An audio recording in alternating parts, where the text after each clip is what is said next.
हे hello hi everyone, मैं हूं शिवम सिंह राजावत और आप मुझे देख रहे हैं पीसीएस मेंटर्स पर।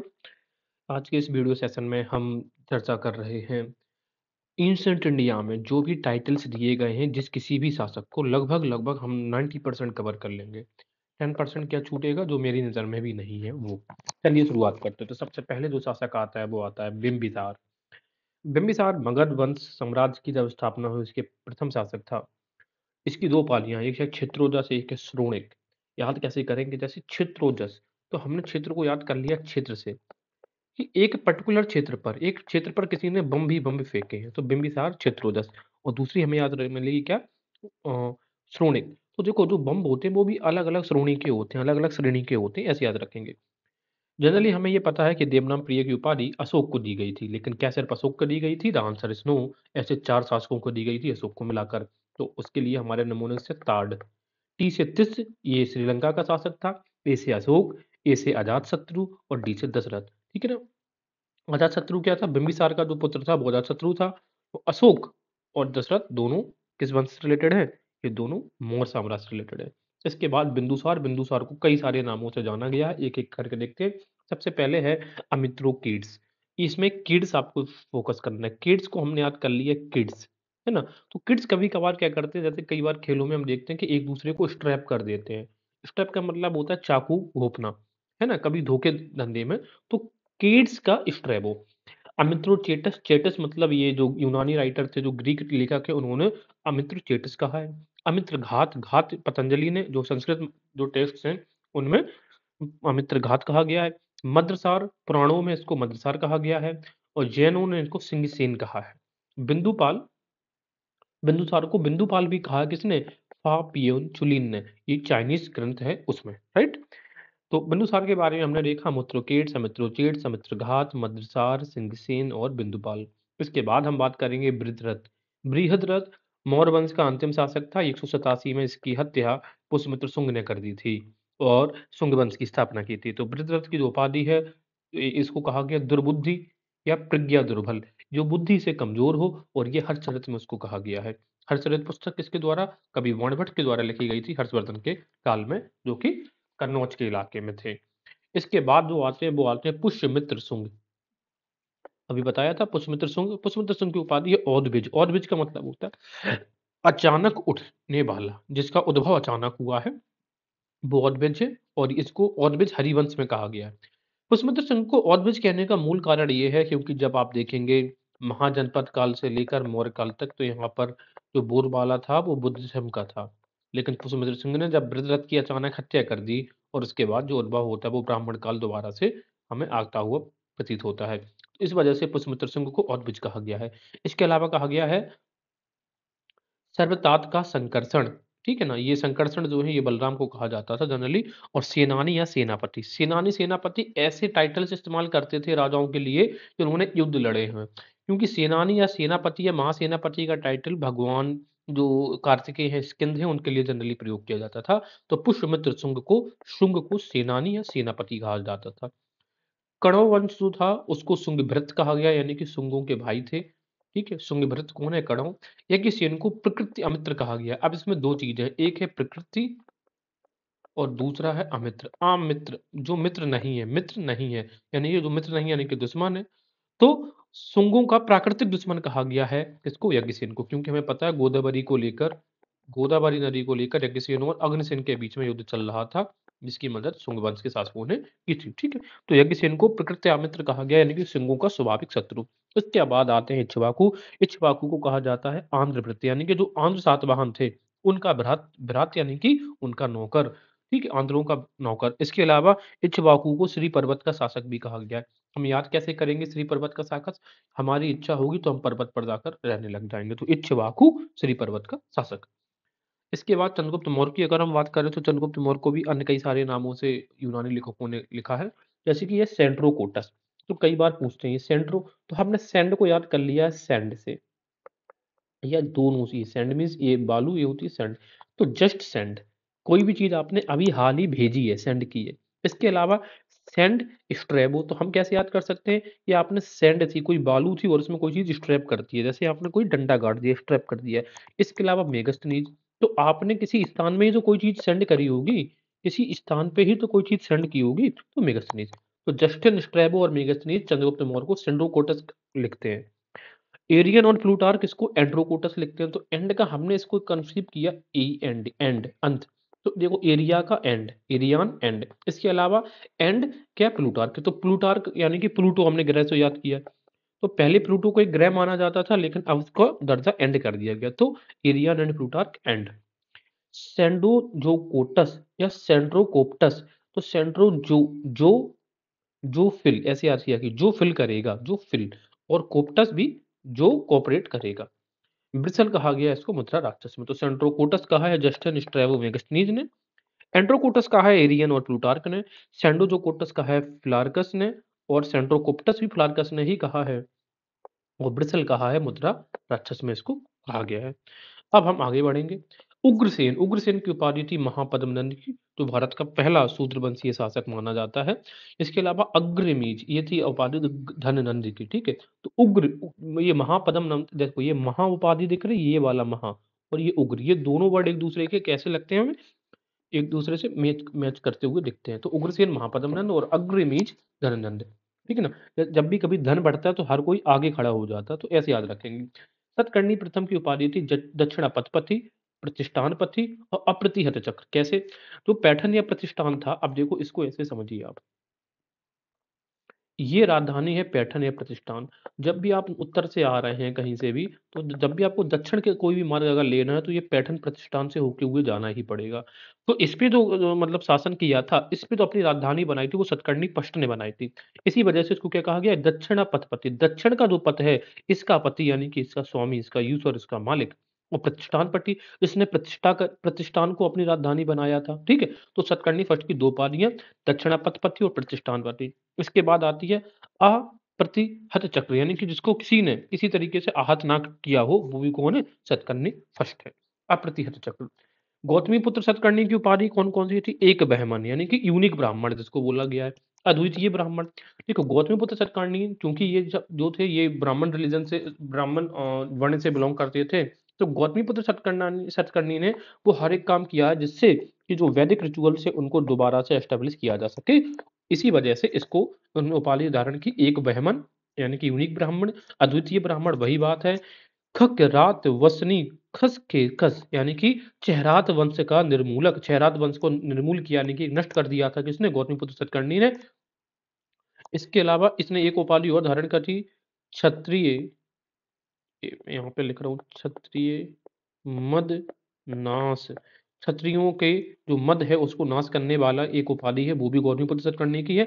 इसके अलावा वेणुकटक स्वामी, वेणुकटक को अपनी राजधानी बना ली थी। तो वेणुकटक कौन, गौतमीपुत्र सतकर्णी। शकों को पराजित करने के उपलक्ष्य में इसने उपाधि धारण करी थी, कौन सी, वेणुकटक स्वामी। ये बहुत इंपॉर्टेंट हो जाता है कि शकों को पराजित करने के उपलक्ष्य में कौन सी उपाधि धारण करी थी, वेणुकटक स्वामी। स्वामी किसका, वेणुकटक का, शकों को हराने के।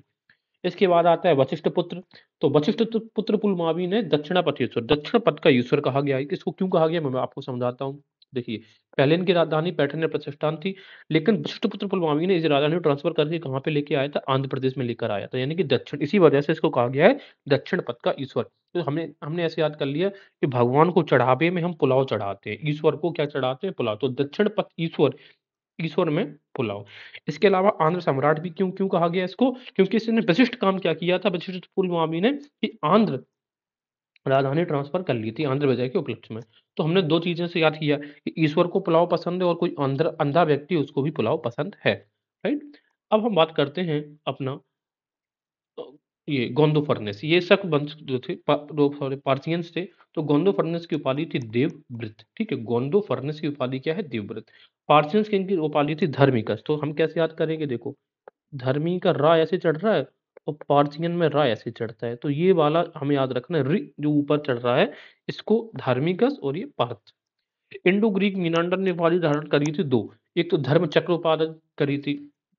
धर्म चक्र की उपाधि इसकी कॉपर कॉइन्स में मिलती है। तो देखो चक्र मीन्स क्या होता है, गोल, कोई चीज गोल कौन होती है, कॉइन्स होती है, ठीक। और दूसरी उपाधि है धर्मिकस। तो धर्मिकस हमने कैसे याद किया था कि कस, जब हमें डर लगता है तो हम कस के पकड़ लेते हैं। तो धर्मिकस तो ठीक है, लेकिन हमें तो सबसे इंपॉर्टेंट तो धर्मी। अब यहाँ पे देखो ये धर्मी है और ये धर्मी है, ठीक है। तो धर्मिकस उपाधि किसकी है, ये तो मीनांडर की, तब कस के पकड़ लेते हैं। लेकिन इस बात दोनों में कस-कस आ रहा है तो हमें क कन्फ्यूज़न होगा। तो फिर हमें ये देखना पड़ेगा कि ये वाला है धृमी। धृमी है या धर्मी है? तो धर्मिकस पार्थियन की ये कैसे आ किया था? पार्थ और धर्मी, ये वाला रा हमें देखना पड़ेगा। और धर्मचक्र किसका है? मीनांडर का। कुटिलकट विशेषक की जो उपाधि है वो है धृमतिथ। क्या है? धृमतिथ। तो देखो जुल से हमने याद किया जुलाई, जुलाई का महीना होता है, कोई ना कोई तिथि तो होती है, इसमें भी क्या आ रहा है? तिथ आ रहा है। तो कुटिलकट विशेष की उपाधि क्या हो जाती है? जुल से जुलाई और ये तिथ से तिथि। शक की उपाधि ये थी शाहनुशाही यानी कि कुषाणों के सामंत। इसके अलावा मुरंड स्वामी भी कहा गया है शकों को, और शाही यानी कि जैन ग्रंथ कालकाचार कथा में शकों को ही क्या कहा गया? शाही कहा गया। शाही डायनेस्टी भी बाद में शासन करेगी भारत की कश्मीर के रीजन में। तो शकों की उपाधि कौन-कौन सी थी? शाहनुशाही, मुरुंड और शाही। रुद्रदमन जो कि लगभग 150 सी के अप्रॉक्स ये शासन करेंगे पश्चिम भारत के इस एरिया पर, यानी कि ये वाला एरिया उज्जैन में। इनकी 2 उपाधि थी, एक तो थी महाछत्र, क्योंकि जो शक शासक थे अपने आप को महाक्षत्र प्रणाली से भूविभूषित करते थे, तो महाक्षत्र की उपाधि है। और दूसरी है भ्रष्ट राज्य प्रतिष्ठापक। अब ये मत समझ लेना कि भ्रष्ट मतलब भ्रष्ट राज को प्रतिस्थापना करने वाला नहीं। इसका मतलब ये है कि जो भ्रष्ट राज थे, उसको खत्म करके फिर उसकी राज की फिर प्रतिस्थापना करने वाले हैं रुद्रदामन। तो ये बहुत इंपॉर्टेंट उपाधि है रुद्रदामन की। क्या है? भ्रष्ट राज्य प्रतिष्ठापक। तो हम ये याद कर लेना, जैसे रुद्र और भ्रष्ट, रुद्र भ्रष्ट ऐसे। व्यंकट प्रसाद की उपाधि क्या है? माहेश्वर। ये भगवत धर्म को सॉरी शैविज्म को मानने वाले थे व्यंकट प्रसाद। ठीक है। इसके अलावा उदयन जेरल जो केरल का था, इसकी उपाधि थी वनवारंबन। क्या थी? वनवारंबन। तो हम याद कैसे कर लेंगे कि कोई व्यक्ति उदयन नाम का कोई व्यक्ति कहाँ पे रहता था? वन में रहता था। ठीक है। अब देखो उदयन में हम क्या मानते हैं? डैन। डैन उदयन में क्या आता है? डैन। डैन मतलब क्या होता है? गुफा होती है। तो गुफा सब कहाँ पे मिलेंगी आपको? वन में। तो उदयन जेरल की उपाधि थी वनवारंबन। नेदुंजेरल की उपाधि थी इमय अरंबन। इमय अरंबन मतलब हिमालय तक सीमा करने वाला। इमय हिमालय इस तरीके से। तो हम कैसे याद करेंगे? देखो इसमें क्या आ रहा है? दुन आ रहा है। दुन क्या वर्ड आ रहा है? दुन। दुन यानी कि दून।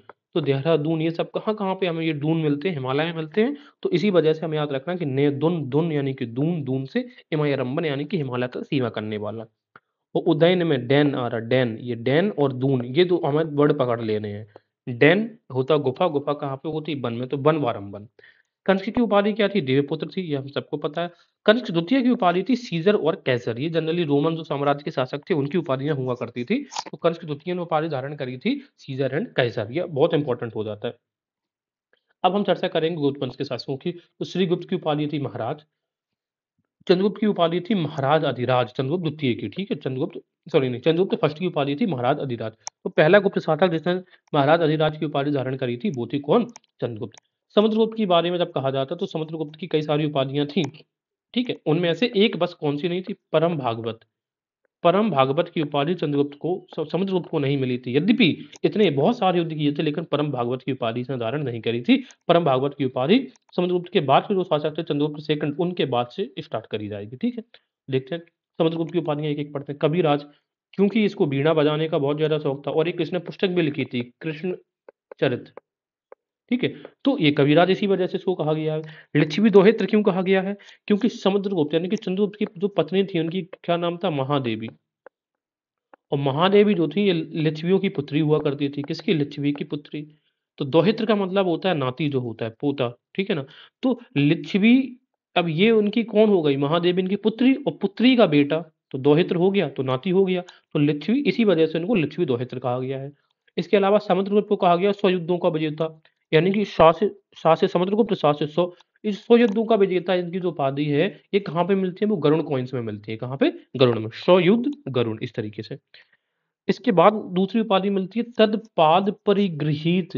तत्पाद परि मीन्स होता है परित्याग करना, गृहीत परित्याग करना, यानी कि चंद्रगुप्त के द्वारा राज्य त्याग कर समुद्रगुप्त को राजा बनाना। राज्य त्याग किसने किया? चंद्रगुप्त ने। अब देखो एक तो उपाधि है कि तत्पाद परिगृहीत, उसी तरीके से एक उपाधि मिलेगी तत् परिगृहीत। तो अब ये दोनों उपाधियां लगभग लगभग सेम जैसी नहीं दिख रही हैं। तो हमें ये कंफर्म है कि ये समुद्रगुप्त और चंद्रगुप्त सेकंड में हम कंफ्यूज होंगे, क्योंकि इन्हीं दोनों ने काफी सारे युद्ध लड़े हैं। तो हम कैसे याद करेंगे? जिसमें जो आ जाएगा, देखो ये लिखा है बहुत लंबा सा, यानी कि बहुत लॉन्ग है, लॉन्ग उपाधि है। और ये उपाधि इससे थोड़ी सी शॉर्ट है। तो सबसे लॉन्ग होगी तो सबसे पहले वाले के पास में, और जो सबसे शॉर्ट होगी वो चंद्रगुप्त द्वितीय के साथ में। तो तत्परिगृहीत और तत्पाद परिगृहीत में अंतर समझ में आ गया। इसके अलावा धर्म प्रचार बंधु की उपाधि इसकी प्रयाग प्रशस्ति में हमें मिलती है कि धर्म का प्रचार किया था इसने, पूरे समुद्र में जाके धर्म का प्रचार किया था। कैसे याद कर सकते हैं? चंद्र प्रकाश वामन के काव्य अलंकार सूत्र में इसको चंद्र प्रकाश भी कहा गया। अब इतना याद रखना कि चंद्र प्रकाश की उपाधि चंद्रगुप्त सेकंड की नहीं है, एग्जाम में आपको यहीं फँसाएगा। तो हम कैसे याद करेंगे कि मान लो समुद्र और समुद्र में आप खड़े हैं और चंद्र का प्रकाश, रात हो गई है, आप चंद्र के प्रकाश से सिर्फ समुद्र में पूरी रात खड़े रह रहे हैं, सिर्फ चंद्र के प्रकाश से। ऐसा इमेजिनेशन दिमाग में बनाइए तो चीज़ें याद हो जाएँगी। इसके बाद परम भागवत, देखो परम भागवत इसको जनरली गया, नालंदा, ताम्रपात्र में कहा तो गया है, लेकिन फ्लीट और जो डीसी सरकार है वो मना करते हैं, कहते हैं कि ये बाद में ज़बरदस्ती जोड़ी गई थी। एक्चुअल में इसकी उपाधि परम भागवत नहीं थी, लेकिन फ्लीट और डीसी सरकार के द्वारा इसको परम भागवत भी कहा जाता था। इसके अलावा अप्रतिरथ, अप्रतिरथ मतलब अप्रतिरथ की उपाधि, अच्छा इसके पहले अप्रतिरथ की उपाधि किसे मिली थी? आपको बताता हूँ। अप्रतिहत चक्र, ये दोनों उपाधियाँ देखो, एक अप्रतिरथ और ये अप्रतिहत चक्र। तो अप्रतिहत जो चक्र है वो सतकर्णी फर्स्ट को मिली थी, जबकि अप्रतिरथ की उपाधि मिली है समुद्रगुप्त को। धनुर्धारी जो मुद्रा है, ऐसी मुद्रा जिन पर धनुष धनुष का अंकन है, उनमें इसको अप्रतिरथ कहा गया। तो हम कैसे याद करेंगे? देखो, कोई व्यक्ति रथ पे चलता हुआ धनुष चला रहा है, धनुष बाण प्रयोग कर रहा है, जैसे कि मान लो महाभारत वगैरह में हमने कई बार देखा है, इवन बाहुबली मूवी में भी देखा कि धनुष पर चलते हुए जो धनुर्धर होते थे वो प्रयोग करते थे धनुष का। इसके अलावा है कृतांत परशु, यानी कि परशु टाइप की मुद्रा। तो परशु, अब जैसे मैंने कैसे याद करेंगे? देखो, जैसे आपको कोई व्यक्ति कहे कि समुद्र में चलना, तो आप क्या कहेंगे? नहीं, परसों जाएँगे, तो परसु, ठीक है? तो कृतांत परशु यानी कि परशु मुद्रा में इसको कृतांत परशु दिखाया गया है। तो समुद्रगुप्त, समुद्र पे आप कब जाओगे? परसों जाओगे आप। कब जाओगे? परसों। तो हमें ऐसे याद रहेगा। दूसरा हम देखेंगे चंद्रगुप्त द्वितीय। चंद्रगुप्त द्वितीय की उपाधि एक तो यही बता दी थी, तत्परिगृहीत। इससे पहले समुद्रगुप्त की उपाधि क्या बताई थी? तत् सॉरी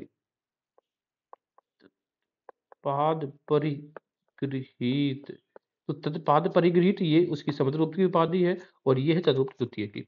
इसके अलावा चंद्रगुप्त द्वितीय को कहा गया है देवराज। देवराज जैसी उपाधि किसकी थी? वैसे तो इंद्र की थी, तो देवराज कहा गया है। सिंहहंता, सिंह को मारने वाला। सिंहहंता कई लोगों की उपाधि है गुप्त वंश के शासकों में। सिंहहंता, परम भागवत इनकी उपाधि है। ये सबसे पहले गढ़वा अभिलेख में मिलते हैं। गढ़वा कहाँ पर है? प्रयागराज के पास में है गढ़वा अभिलेख। ठीक है? इसके अलावा राजाधिराज अरसी, इनकी जो उपाधि इनको मिली है उदयगिरि अभिलेख में मिलती है। राज अधिराज अरसी, तो राज अधिराज, देवराज, इस प्रकार की उपाधि चंद्रगुप्त द्वितीय की है। इसके अलावा अप्रतिरथ भी उपाधि किसकी? चंद्रगुप्त द्वितीय की, ये भी है। और अप्रतिरथ उपाधि हमने अभी देखी समुद्रगुप्त की भी थी। शकाहारी यानी कि शकों को हराने वाला, क्योंकि उसने रुद्र सिंह तृतीय को हराया था। रु- शक जो था, रुद्र सिंह तृतीय यहाँ पे शासन कर रहा था उज्जैन में। इसने चंद्रगुप्त सेकंड ने हराकर, जैसे गुप्त साम्राज्य यहाँ पे था मगध में, इसको हराकर ये पूरा एरिया अपने कब्जे में कर लेते हैं। यानी कि समुद्र तक उन्होंने अपनी लिमिट्स यहाँ पे बढ़ा दी थी चंद्रगुप्त द्वितीय ने। इस वजह से इनको कहा जाता है शक अरि, शक धन अरि। देखो, शक और धन अरि।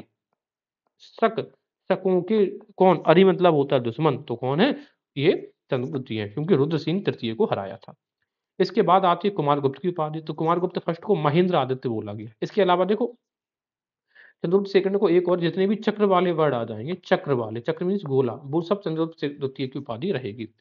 ठीक है? अब आते हैं कुमारगुप्त फर्स्ट में। कुमारगुप्त फर्स्ट की उपाधि थी महेंद्र आदित्य। ठीक है? कुमार, महेंद्र कुमार। अश्व महेंद्र भी इसको कहा गया है। अश्व महेंद्र, महेंद्र वाले सब कुमारगुप्त में है। श्री महेंद्र भी कुमारगुप्त है। और शक्रादित्य, ये ठीक है, क्या है? शक्र आदित्य।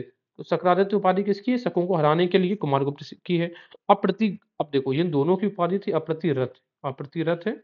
और समुद्रगुप्त की उपाधि भी अप्रतिरथ थी। ये देखो, देखो, अप्रतिरथ इनकी भी उपाधि है चंद्रगुप्त द्वितीय की, और अप्रतिरथ उपाधि समुद्रगुप्त की भी है। लेकिन कुमारगुप्त की जो उपाधि है वो क्या है? अप्रतिग्न। अप्रतिग्न, अप्रतिग्न। ठीक है?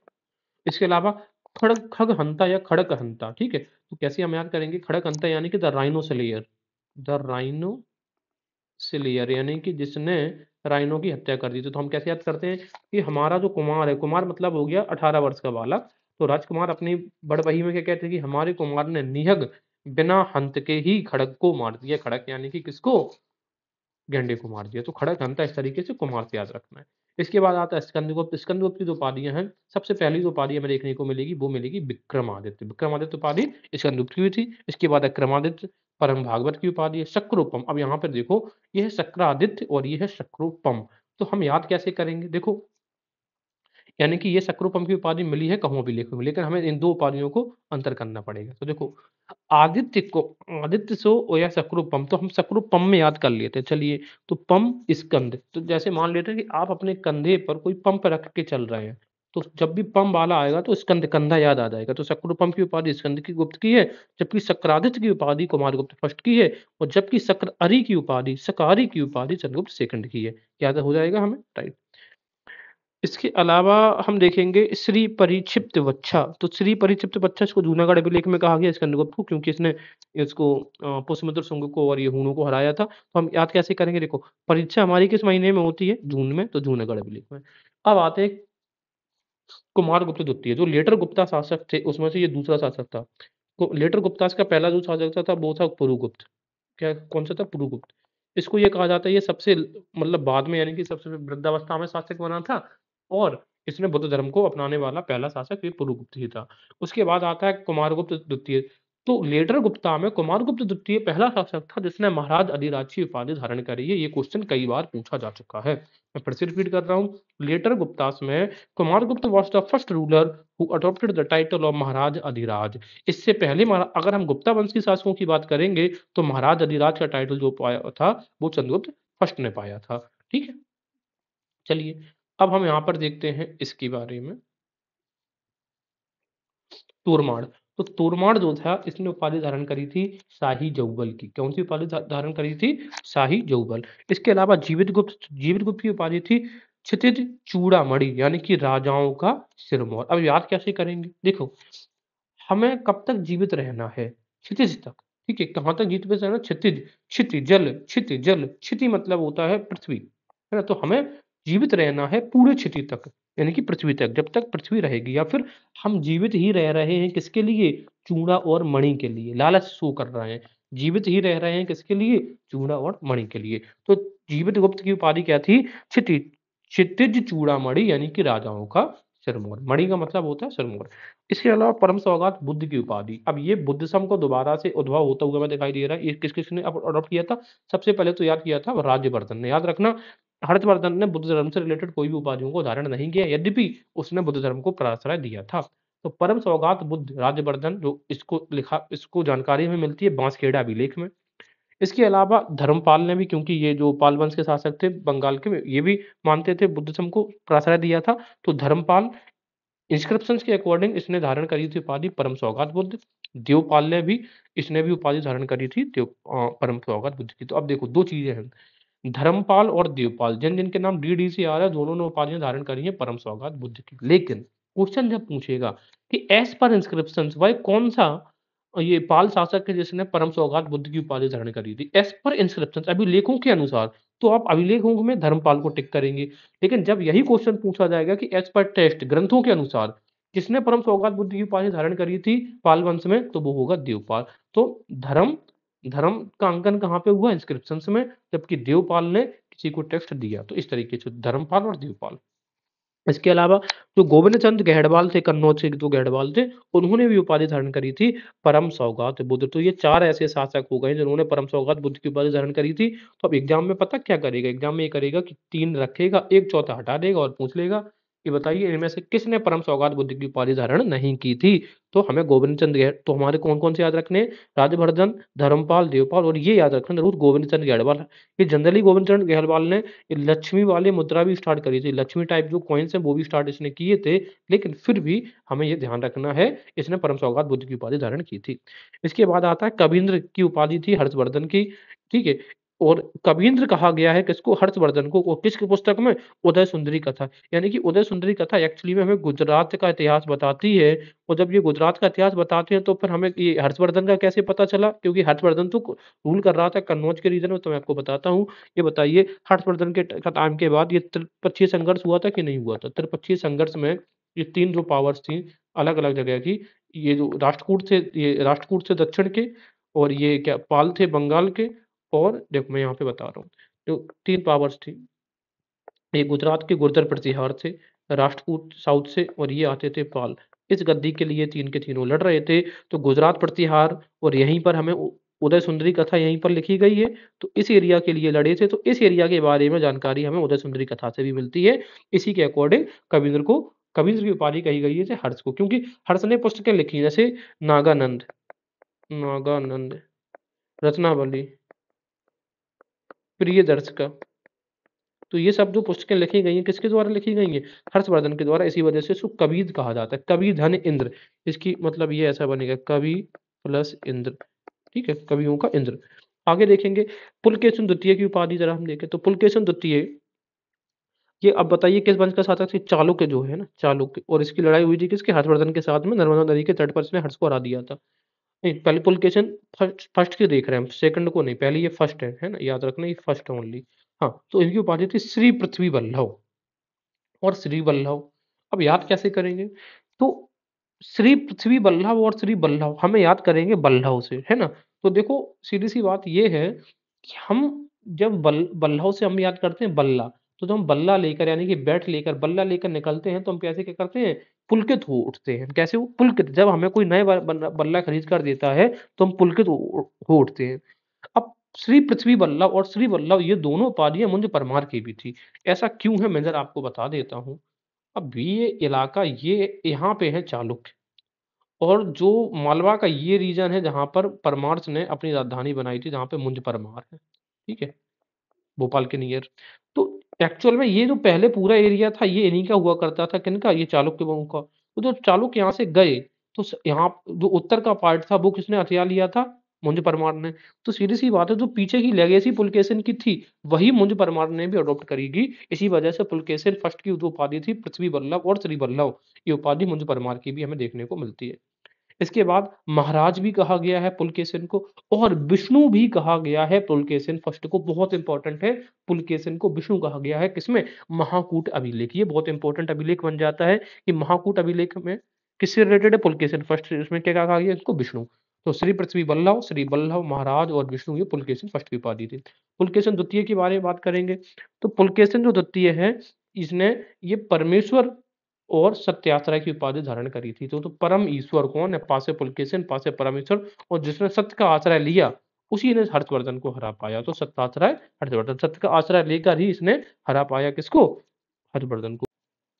इसके बाद जो आएंगे वो आ जाएंगे विजय आदित्य चालुक्य। विजय आदित्य चालुक्य, इन्होंने, इनका उपाधि जो है समस्त भुवन आश्रय। तो देखो हम कैसे याद करेंगे, इनके नाम में ही क्या दिख रहा है? विजय आदित्य। तो इन्होंने विजय कर लिया था क्या? समस्त भुवन को, और उनको अपने आश्रय कर लिया। तो समस्त भुवन आश्रय विजय कर लिया। अब उपाधि आती है विक्रमादित्य द्वितीय की, तो इनकी उपाधि थी कांचीकूट। एक्चुअली में तो कांची है वो उपाधि किस, जो जो कांची है, जो कैपिटल हुआ करती थी, ये हुआ करती थी पल्लव की। किसकी? पल्लव की राजधानी थी कांची। और लेकिन ये तो है चालुक्य, तो फिर क्या है? कांची कोंड का मतलब होता है राजा यानी कि शासक। विक्रमादित्य सेकंड ने जब कांची को लूटा था तब उपाधि उन्होंने धारण करी थी कांची कोंड की। उसी तरीके से नरसिंह वर्मन पल्लव जो है, इसने जब वातापी यानी कि चालुक्यों की उपाधि, जो चालुक्यों की राजधानी थी, जब इसको लूटा था तब उसने उपाधि धारण करी थी नरसिंह वर्मन पल्लव ने, वातापी कुंड। और इस बात का वर्णन जो मल्लिकार्जुन टेम्पल के पीछे है। और जो मल्लिकार्जुन टेम्पल है वो कहाँ पर है? ये पल्लवों के यहाँ पर ही था। ठीक है, जिससे कि लोगों को बाद में याद रहे और बदला लिया जा सके, और बदला लिया भी गया। उसी तरीके से तो हमने क्या देखा अभी तक? विजयादित्य चालुक्य की उपाधि समस्त भुवनाश्रय, विक्रमादित्य द्वितीय की उपाधि कांची कोंड है, और नरसिंह वर्मन पल्लव फर्स्ट की उपाधि है वातापी कोंड। कृष्ण तृतीय के बारे में बात करते हैं तो कृष्ण जो है वो राष्ट्रकूट वंश के शासक थे। इनकी उपाधि है कांची तंजूयम कोंड, कांची को जीतने वाला। ठीक है, कांची और तंजौर को जीतने वाला। तंजू मतलब तंजौर, कांची। और ये दोनों किसके हैं? कांची और जो तंजौर हैं, ये बाद में ये चोल के यहाँ पे है ना, चोलों का। तो इसने जब कांची और तंजौर की उपाधि जीती थी, बैटल लड़ा था, बैटल ऑफ तक्कोलम 949 में परांतक परांतक के साथ में लड़ा था, जो चोल शासक था। तब इसने उपाधि धारण करी थी कृष्णा की। ठीक है, तो कृष्णा और कैसे कांची, है ना? कृष्ण भगवान ही यानी कि कृष्ण तृतीया ही कांची और तंजौर को एक साथ जीत सकते थे, ऐसे याद रखना। और इसकी दूसरी उपाधि क्या थी कृष्ण तृतीय की? तो अकाल वर्ष। तो अब देखो हम कैसे याद करेंगे। देखो, जब अकाल पड़ता है तो हम भगवान कृष्ण से मदद मांगने जाते हैं, है ना? और भगवान कृष्ण, और ये बताओ तीन कृष्ण हैं, जैसे ऐसा दिख रहा है, ऐसे तीन ऐसे बनता है। तो अकाल वर्ष किसकी उपाधि? तीसरे वाले की, कृष्ण तृतीय की। इसके बाद चालुक्य जो थे काल्याकर्णी की, उनकी उपाधि थी त्रैलोक्यमल। तो सोमेश्वर जो फर्स्ट है, ये सोमेश्वर किस वंश का शासक था? कल्याणी के चालुक्य का। इसने उपाधि धारण करी थी त्रिलोक्यमल। तो देखो तीन लोकों में मल जो करता था वो कौन था? सोम ईश्वर। ठीक है, सोम तीनों लोक में मल करने वाला है। इसके अलावा सत्याश्रय और चालुक्य और कल्याणी, कल्याणी के चालुक्य का ही एक शासक है सत्याश्रय, इसने उपाधि धारण करी थी आहो मल्ल की। अब देखो इसमें भी मल्ल है और इसमें भी मल्ल है, तो हमने कैसे याद किया? देखो सोमेश्वर ने तीनों लोक में की थी, है ना? सोम ने तीनों ईश्वर ने, और सत्य का जिसको आश्रय रहेगा, तो सत्य का सत्य आश्रय, तो आश्रय आहो, तो सत्य का जिसको आश्रय रहेगा वो कहीं पे भी आह नहीं करेगा, वो कहीं पे भी आह नहीं करेगा, तो सत्याश्रय आहोमल।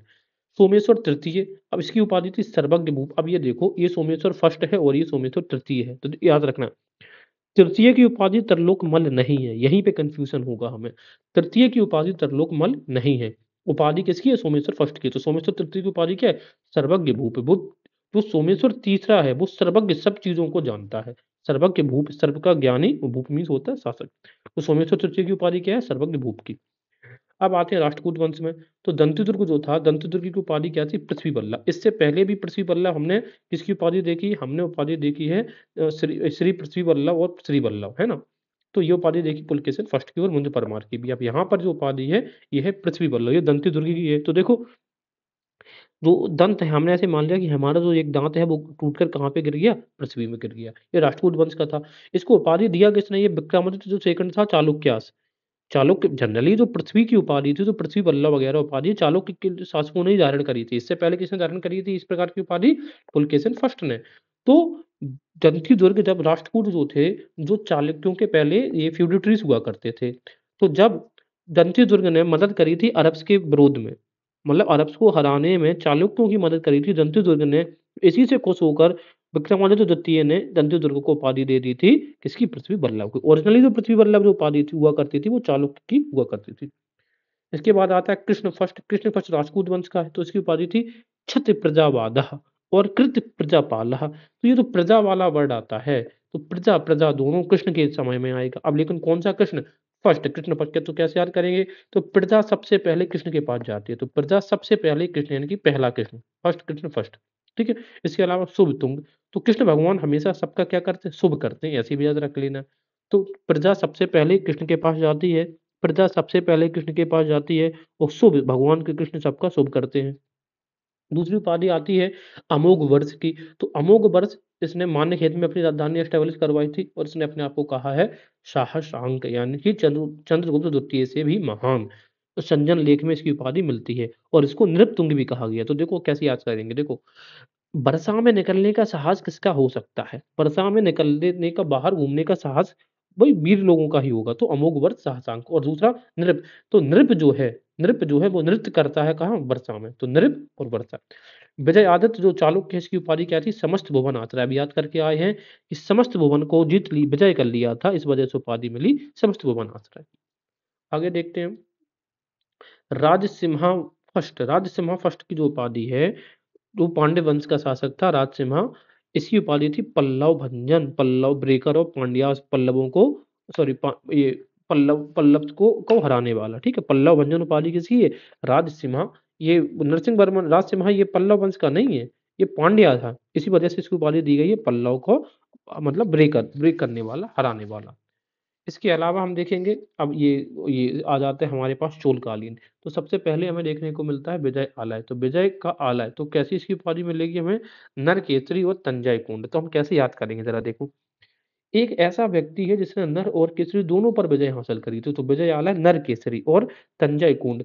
तो विजय आलय इसने कहाँ पे बनाया? तंजौर में आलय बनाया था। तो तंजय कुंड मतलब होता है शासक।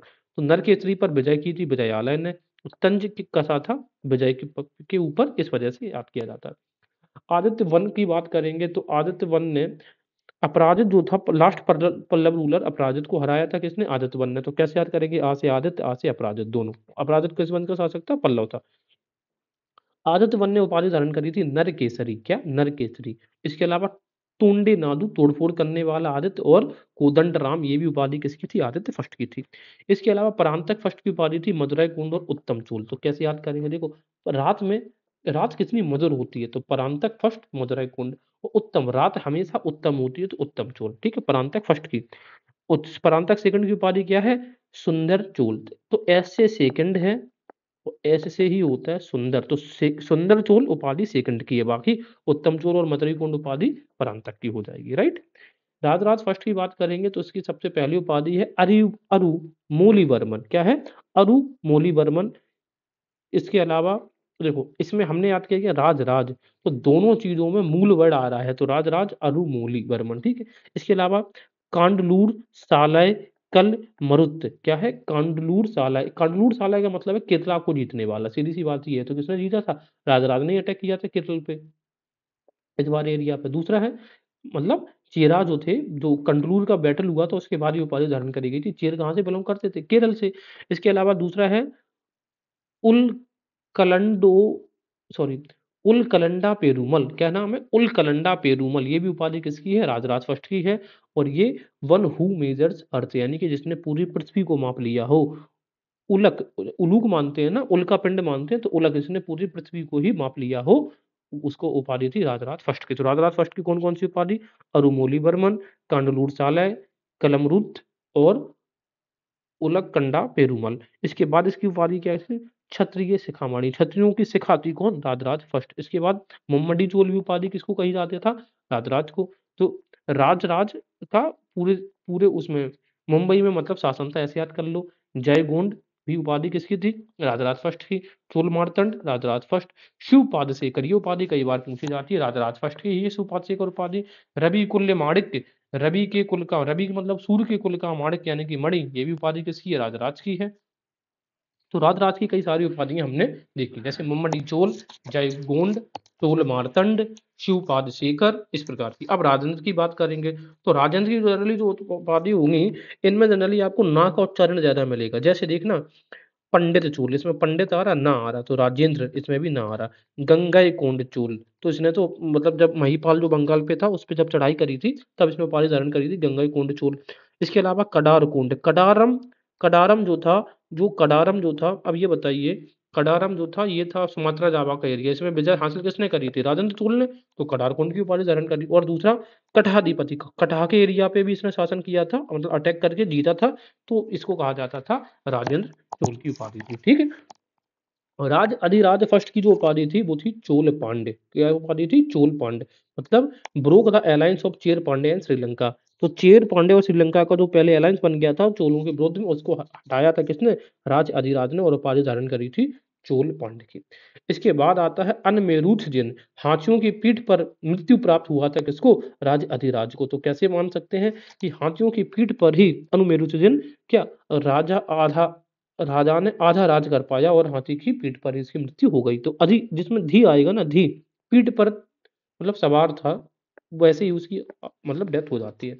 भूपेंद्र चोल की उपाधि भी मिली किसको? राज अधिराज। तो इसका नाम क्या देखा? अधि अधि अधि का मतलब होता है अधिनायक, तो भूपेंद्र वो शासक के रूप में राजा। इसके अलावा आता है इसका विजय राजेंद्र, ये कल्याणी विजय के बाद इसको हासिल हुआ था, कौन सा? विजय राजेंद्र की उपाधि। अब एक एक करके हम इनको कनेक्ट करने की कोशिश करते हैं। देखो, राजा का आधा राज चोल पर, आधा राज पांड्य पर, ऐसे याद करेंगे। अनुमेरु सृजन, हाथियों की पीठ पर मृत्यु प्राप्त। तो जो देखो, जो हाथियों की पीठ पर धरा था, धरा का मतलब याद कर लिया, धरा था यानी कि रखा था उसको। भूपेंद्र चोल, भूप का मतलब होता है पृथ्वी, भू उपेंद्र, भूधन उपेंद्र उसका मतलब होता है, तो भू का राजा। तो कैसे याद किया है कि अधि यानी कि राज अधि, जिसने अधि, अधि का मतलब होता है नायक जो होता है ना, तो उसने भूपेंद्र चोल की उपाधि धारण कर ली थी। और विजय राजेंद्र यानी कि विजय हासिल कर ली थी राजेंद्र के पर भी, कौन था? राज अधिराज था। कल्याणी विजय के बाद इसने ये उपाधि धारण की थी। इसके बाद हम जो उपाधि देखेंगे वो देखेंगे राजेंद्र द्वितीय की, ये थे प्रकेसरी। क्या है? प्रकेसरी। प्र का मतलब हो जाता फिर, प्र का मतलब हो गया फिर, तो फिर यानी कि दो बार, तो राजेंद्र द्वितीय की उपाधि होगी प्रकेसरी। आगे देखेंगे कुलोत्तुंग, कुलोत्तुंग की थी सुंगम, सुंगम तद्वितूत चूल, यानी कि करों को हटाने वाला। त्रिभुवन चक्रतिन यानी कि त्रिभुवन। कुल कुलोतुंग यानी कि कुल भुवन है, कितने भुवन है? त्रिभुवन है। इसके अलावा कटाय कुंड चूलन यानी कि वही करों को हटाने वाला, और मलय कुंड चूलन। तो कटाय कुंड चूलन और मलयंडु कुंड चूलन, ये दोनों उपाधि किसकी थी? कुलोतुंग की थी। इसके अलावा विक्रम चूल ने उपाधि धारण करी थी, क्या है? त्याग समुद्र और अकलंक। तो कैसे याद करेंगे? देखो, क्रिम से लगे होंगे, तो आपको आपको अगर कोई चीज़ अपनी क्रिम, आपको अपना क्रिम त्याग नहीं करना है। कई बार हम देखते हैं लोग लाइन में लगे रहते हैं तो अपना क्रिम त्याग कर देते हैं। तो विक्रम, त्याग समुद्र और कलंक। तो अगर आप अपनी क्रिम से लगे रहोगे तो आपके ऊपर कोई कलंक नहीं लगेगा। तो विक्रमचोल, त्याग समुद्र और आकलंक। अब हम बात करेंगे सिंह विष्णु की, यानी कि अवनी सिंह की। तो सिंह विष्णु अवनी सिंह, तो कैसे अवनी सिंह, हम ऐसे याद कर लें, सिंह विष्णु या अवनी सिंह एक ही बात है। नरसिंह वर्मन फर्स्ट की उपाधि क्या थी? महामल्ल और बातापी कुंड, मल्लिकार्जुन मंदिर के पीछे उपाधि बातापी कुंड की अंकित है। अभी हम पहले डिस्कस करके आए थे। बातापी जो राजधानी हुआ करती थी वो किसकी हुआ करती थी? वो चालुक्यों की। तो जब इसने चालुक्यों को हराया था, उसकी राजधानी को लूटा था, तो ये बातापी कुंड की उपाधि धारण करी थी। और ये चालुक्यों के यहाँ पे मल्लिकार्जुन मंदिर में पीछे ही उपाधि अंकित है। अच्छा, महामल्ल किसकी? नरसिंह वर्मन फर्स्ट की उपाधि है। जबकि नंदी वर्मन द्वितीय की उपाधि जो है वो हमें नीचे क्या दिखाई देती है? पल्लव मल्ल। क्या दिखाई देती है? पल्लव मल्ल। तो हम याद कैसे करेंगे? देखो, जो नर है, नरसिंह है, उसने उन्होंने नरसिंह ने, नरसिंह भगवान का जो अवतार हुआ था, उन्होंने अपना विराट रूप धारण किया था। और महामल्ल उन्होंने दिखाया था किसको? और जो राक्षस था हिरण्यकशिपु।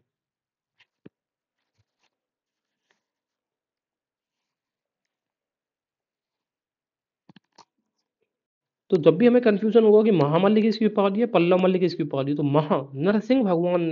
नरसिंह भगवान ने महायुद्ध किया था, महामल्ल किया था ऐसे।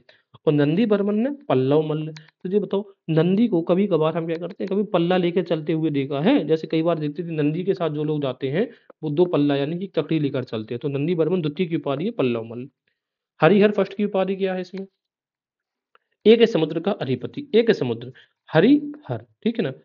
एक ही आपके पास समुद्र था, वो भी हरि ने हर लिया। तो हरिहर फर्स्ट की उपाधि है एक समुद्र। इसमें वैसे भी क्या आ रहा? वन आ रहा, तो एक समुद्र।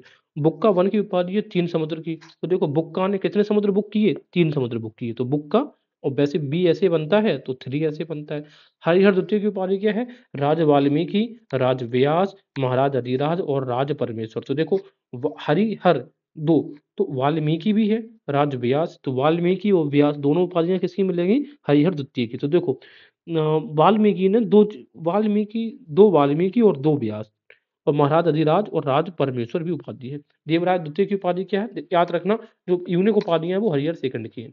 देवराय द्वितीय की उपाधि है इम्मडी देवराय और प्रोधा। प्रोधा का मतलब होता है जो एक्सपर्ट होता है। तो हमने 2 घंटे किसी पे राय पे रोध अवरोध हुआ है तो देवराय।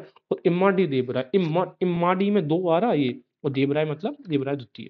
मल्लिकार्जुन की उपाधि क्या है? प्रोण देवराय। इसके अलावा, हाँ, मलिक्का जो थी, एक बार हुस्न की मलिक्का थी, वो भी अब प्रोण हो गई है, ऐसे याद करेंगे। और कृष्णदेवराय की उपाधि क्या रह गई है? यवन स्थापनाचार, आंध्र प्रतांबा और आंध्र भोज। तो ये चीज हमने देखी। याद रखना, जो व्यास वाली जो उपाधियां हैं वो राज इसकी व्यास और वाल्मीकि हरिहर द्वितीय की है। और ये एक इंपॉर्टेंट क्वेश्चन ये भी पूछा जाता है कि एकमात्र विजयनगर का शासक जिसने उपाधि धारण करी थी महाराज अधिराज, वो है हरिहर द्वितीय। क्या है? महाराज हरिहर द्वितीय।